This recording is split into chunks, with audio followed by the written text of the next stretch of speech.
Oi, nós estamos aqui no canal Superação Depoimentos. Inscreva-se no nosso canal. Bem, hoje nós vamos falar sobre violência doméstica. Nós sabemos que muitas pessoas hoje sofrem, muitas pessoas falam sobre violência, mas ninguém espera a violência de uma pessoa querida dentro de casa. Às vezes do seu marido, às vezes dos filhos. Nesse caso, nós vamos conversar com uma pessoa que sofreu por algum tempo violência doméstica por parte do próprio marido e nós vamos ver como ela saiu dessa situação de um relacionamento abusivo. Então vamos conversar hoje com a Marlise. Marlise, tudo bem? Tudo. Marlise, como que começou essa violência doméstica? Como é que você percebeu que poderia sofrer por algum tempo dessa violência doméstica? Se você já tinha percebido esses sinais antes, como é que aconteceu? A primeira vez que eu percebi alguma coisa diferente, eu tinha menos de 2 anos de casada e levei um tapa na cara por causa de uma situação de ciúmes. Ele tinha bebido e eu achei que aquilo era um absurdo, porque eu tinha prometido para mim mesma que eu nunca ia apanhar de um homem, porque a minha mãe apanhou bastante e eu presenciei isso, então eu dizia que não.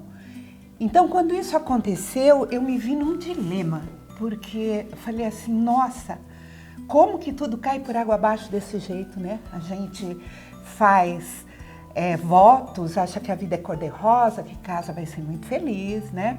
E de repente isso acontece. Estava com uma criança de 8 meses, eu falei, não é possível.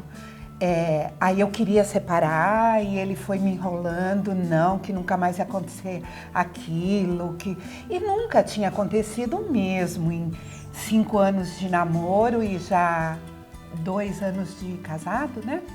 Então eu resolvi dar um voto para ele porque realmente era difícil destruir tudo aquilo, ainda mais com uma criança pequena. E dali para frente as coisas ficaram bem, tanto que eu acabei engravidando novamente e tive gêmeos, 2 meninos. Então com 22 anos eu tinha 3 crianças pequenas e quando os gêmeos estavam mais ou menos com 1 ano, que nós começamos a ter problema. Ele ficou desempregado, eu havia parado de trabalhar depois que os gêmeos nasceram, porque eu não tinha quem olhasse, os 3 pequenininhos, e estava em casa. Aí quando ele perdeu o emprego, eu falei, vamos lá, quem achar primeiro emprego vai levando, né? E eu achei emprego rapidamente, trabalho com informática, não é tão difícil, e ele começou a se sentir pequeno. Então, bebendo, e começou a ficar violento, e tinha ciúmes, ia me esperar no ponto do ônibus. Se eu chegasse mais cedo é porque eu peguei carona com alguém, se eu chegasse mais tarde, onde é que eu estava, sofrendo bastante. Aí ele começou com violência, realmente a me bater, qualquer coisa, por menor que fosse. Eu lembro que eu ficava muito preocupada, porque eu não podia saber o que é que ia acontecer, como estava a cabeça dele e o que ia acontecer em determinado momento. O que despertava essa violência, você não conseguia prever isso. Então você não sabia como se comportar. Não sabia. Devia ser muito difícil. E você tem alguns momentos, algumas coisas que você se lembra que provocaram não que provocaram, mas que fizeram com que acontecesse algum movimento violento da parte dele? Então, algumas coisas que se falar parece piada, né? Naquela época tinha uma música que falava Calma, Beth, né? Não sei se você lembra disso. Eu lembro. Calma, Beth. E ele começou a ficar nervoso e eu percebi com aquele medo que eu tava, eu falei para ele, calma, Beth. Nossa, imagina o que ele achou, que eu estava chamando ele de quê, né? Que eu falei que ele não era homem e por aí eu comecei a apanhar por causa disso. Teve situações, assim, bem mais difíceis. Um dia que eu apanhei bastante, que eu comentei que eu tinha chegado, ele ia me buscar no ponto do ônibus, por causa do ciúme, né? E ele chegou no ponto e eu já tinha chegado, o ônibus chegou um pouco antes. E eu fui indo para casa, eu ia ficar ali fazendo o quê no ponto de ônibus? Aliás, não precisava me buscar no ponto do ônibus, porque eu sei andar, né? Mas eu cheguei em casa e ele chegou logo atrás de mim. Aí ele falou assim, eu fui te buscar, não te achei. Eu falei, o ônibus chegou um pouquinho antes. Que absurdo, alguém que te trouxe aqui, onde você estava? E eu não, estava trabalhando, o ônibus chegou antes. E eu comecei a apanhar. Foram tantas situações, é um sofrimento tão absurdo que não dá nem para contar direito. Mas teve a situação mesmo que desencadeou a separação. Antes disso teve uma coisa muito grave. Eu tinha ido comer pizza na casa de uns amigos junto com ele e ele cismou que eu estava dando bola para o dono da casa. E eu passei muita vergonha, ele começou a brigar comigo lá dentro mesmo, da casa dos amigos, com um monte de gente lá, me chamar, os nomes que ele me chamava eu não posso repetir aqui, senão a gente não pode pôr isso no ar, né? Mas dá para imaginar. Aí eu saí de casa, eu voltei para casa com bastante medo e eu tinha deixado minhas 2 irmãs cuidando das crianças. Aí quando eu cheguei em casa, elas estavam com os namorados assistindo um filme. Foi a minha sorte, porque elas falaram, vamos esperar acabar o filme. Eu não, pode ficar à vontade. E fui fazer a mamadeira das crianças. Conforme eu fui pegar no armário, ele pegou uma faca e veio nas minhas costas. Meu Deus. Eu senti a presença dele, eu gritei, virei, peguei a faca, o fio da faca com as mãos, né? Ele chegou a acertar minhas costas, aqui. Não foi muito grave porque eu consegui segurar, só que a minha mão cortou toda. E porque você percebeu também. Eu percebi, e nisso eu gritei, então os 4 que estavam lá vieram segurar ele. E mesmo assim ele ainda conseguiu me machucar. Era uma força descomunal. Aí, depois desse dia, eu tentava acalmar ele, porque ele parecia um bicho, realmente. Eu tive uma situação que ele começou a ficar nervoso, eu não sabia nem porquê, e eu tinha medo de dormir. Eu morria de medo de dormir. Aí eu abri a porta do guarda-roupa para pegar uma roupa de cama e tinha uma tesoura. Eu falei, nossa, se ele ver essa tesoura, ele vai me matar. Você acredita que eu empurrei ele, era um medo que fazia isso, empurrei ele com o cotovelo, eu acertei a tesoura e a tesoura foi para baixo de uma caixa. Ai, que alívio. Aí fiquei tentando acalmar ele, sabe? Eu ficava apanhando e tentando acalmar ele para a coisa não ser pior. Eu tinha 3 crianças dentro de casa. Você tinha que cuidar dos filhos. Tinha. E antes da gente começar a conversar, você me contou assim de coisas absurdas, de momentos absurdos, tipo cadeiras que foram quebradas, né, em você, isso. Os ovos, né, que você conta a história dos ovos pra gente. A gente estava numa situação muito difícil, não tinha nem o que comer mesmo direito, porque ele estava desempregado há tanto tempo e com 3 crianças não é fácil. Então, eu não me importava nem de comer, mas eu dividi o que tinha lá para eles, 4, né? As 3 crianças mais ele. Então, eu tinha 2 ovos, fritei, dei metade de um ovo para cada um, metade para ele. Levei para ele o prato, estava sentado no sofá, ele olhou e falou, que é isso que tem para comer? Nem um ovo inteiro! E tacou o prato na minha direção, eu abaixei e o prato foi parar na parede. Aí eu vi que ele veio para cima de mim, eu corri para a cozinha, tentando fazer as crianças ir para fora, porque eu falei, ele vai acabar machucando, porque ele não agredia as crianças. Só que tudo aquilo que eles viam era terrível. Aí ele ele correu para a cozinha e eu tentando, abaixei e fiquei mandando as crianças irem para fora. Aí o que ele fez? Começou a pegar as cadeiras, ele quebrou todas as cadeiras da cozinha nas minhas costas. Nisso eu tentando colocar as crianças para fora. Eu só conseguia fazer ele acalmar, passando toda essa situação, eu ainda tinha que ficar falando com ele, tentar fazer carinho para ver se ele acalmava, porque senão eu ia morrer na mão dele. Nossa. E assim, olha, uma coisa que é muito importante a gente esclarecer, Nossa, mas por que as pessoas não saem desses relacionamentos? Só para esclarecer, um relacionamento abusivo é muito difícil de sair, né? E Marlise, conta pra gente, porque a mulher, ou no caso a pessoa que sofre, né, esse abuso psicológico e físico, ela se sente culpada. Não é, Marlise? Como é Eles têm o poder de fazer a gente achar que o erro é nosso. Nós que estamos errados, né? A gente está fazendo alguma coisa errada que está ocasionando tudo aquilo. E a gente realmente acredita. Então a gente tem medo, a gente se acha nada. Eu tinha uma situação que ele falava assim, todas as minhas irmãs eram lindas. Que ele foi casar justo com a que era feia. Uma coisa assim, eu não sei se era tanta insegurança que ele tinha que fazer eu me sentir feia. Eu me senti burra. O que desencadeou de vez, né? Aquela situação que ninguém aguentava mais, minha família não sabia o que fazer. Então, a primeira coisa que eu vou aconselhar quem está nessa situação, se você decidir que você vai sair, vai aparecer um monte de gente para te ajudar. Vai aparecer. A decisão é sua, não é? E o dia que eu decidi, eu estava assistindo um jogo de vôlei, eu gostava muito, ele também, estava tudo calmo, estava deitada no tapete assistindo o jogo. De repente, do nada, ele levantou, começou a me bater, me xingar de tudo quanto é nome. Ele estava fumando. Ele pegou o cigarro, ele apagou aqui o cigarro. Fez um buraco aqui. Eu não sabia o que fazer. Eu falava, para, o que eu fiz? O que eu fiz? Eu não sabia o que ele estava pensando para me agredir numa situação daquela. E ele começou a falar que eu não prestava, que eu era isso, que eu era aquilo. E esse dia meus filhos já estavam dormindo. Então, esse dia eu decidi que no dia seguinte eu ia embora.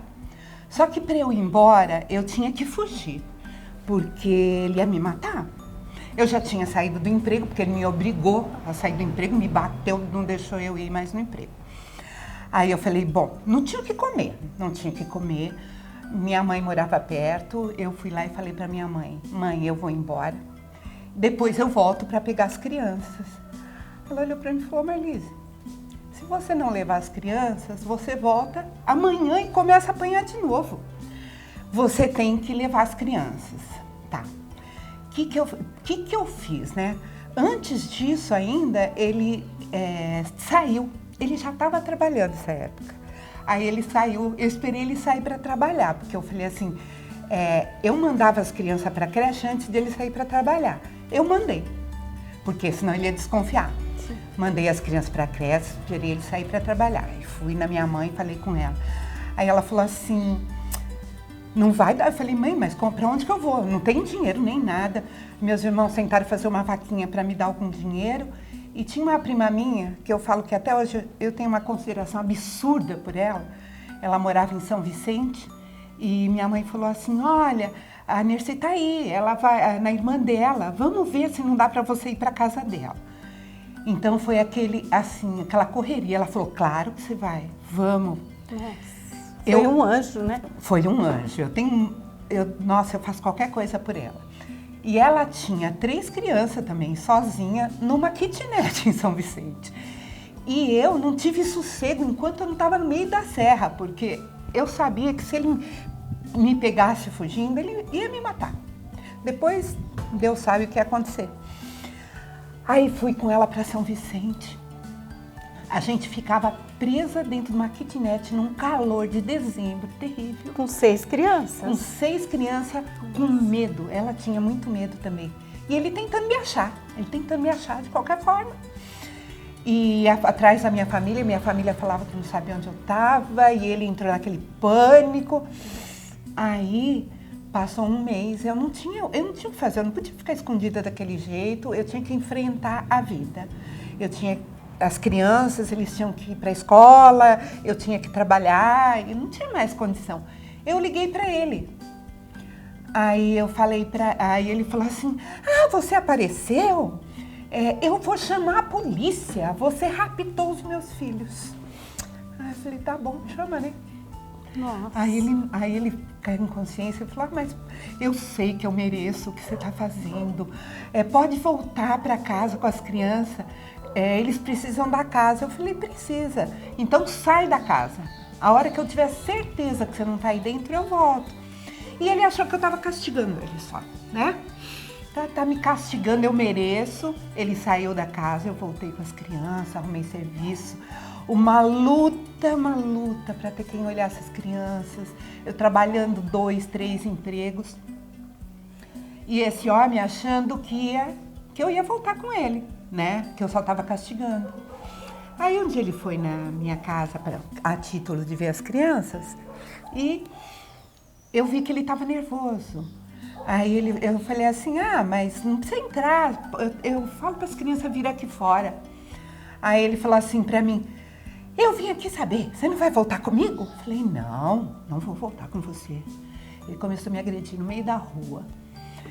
Aí, o que eu vou enfatizar bastante aqui, que eu acho um absurdo.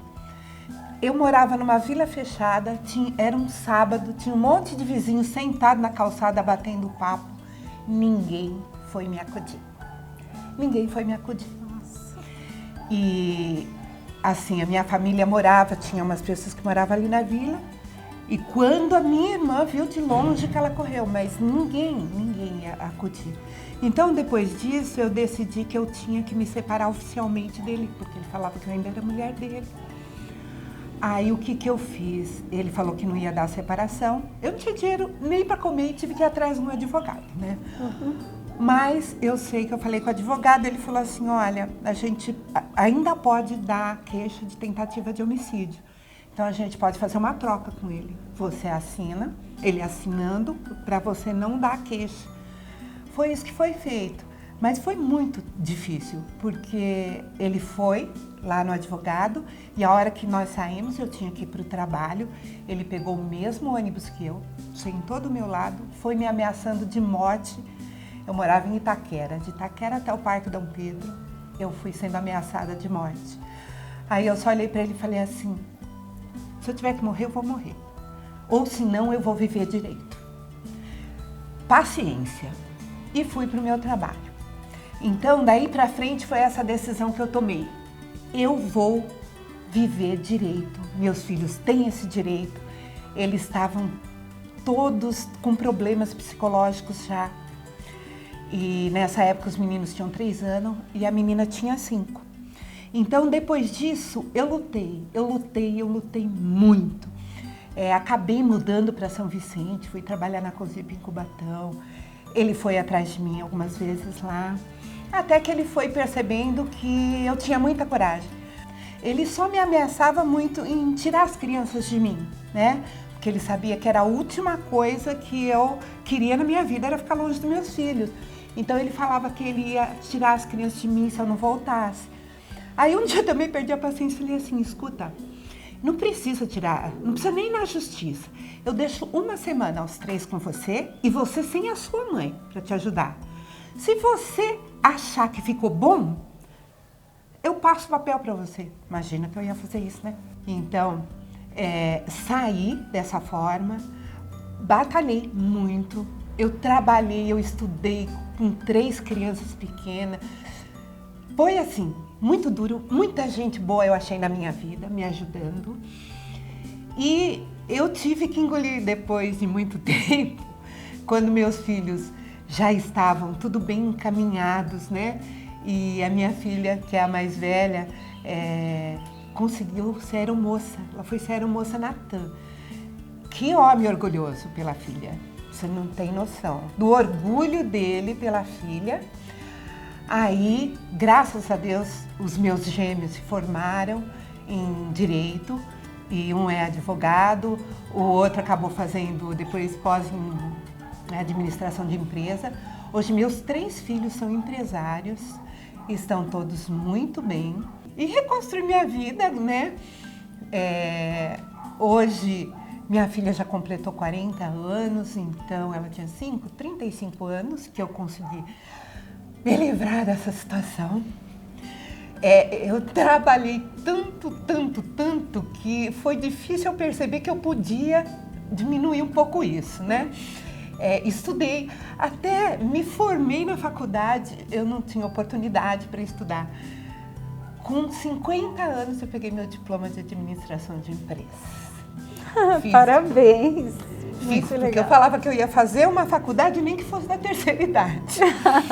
E assim, Deus é tão maravilhoso que além de ter esses 3 filhos fantásticos, eu tenho 4 netos maravilhosos. Aí agora Deus me colocou na minha vida um homem maravilhoso.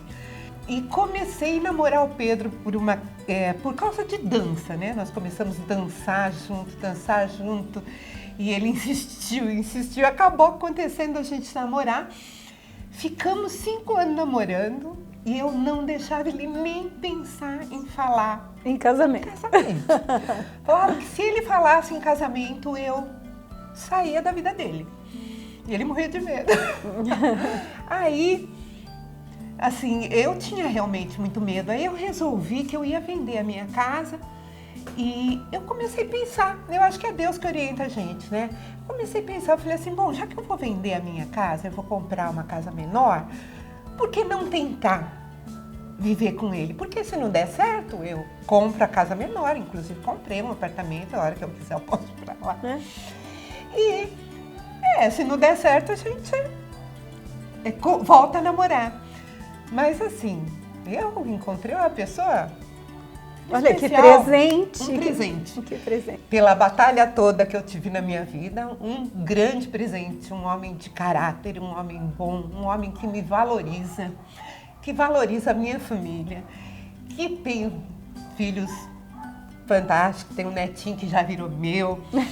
E assim, e a gente curte, a gente continua dançando, e a gente dança, e a gente viaja, e a gente faz companhia um pro outro.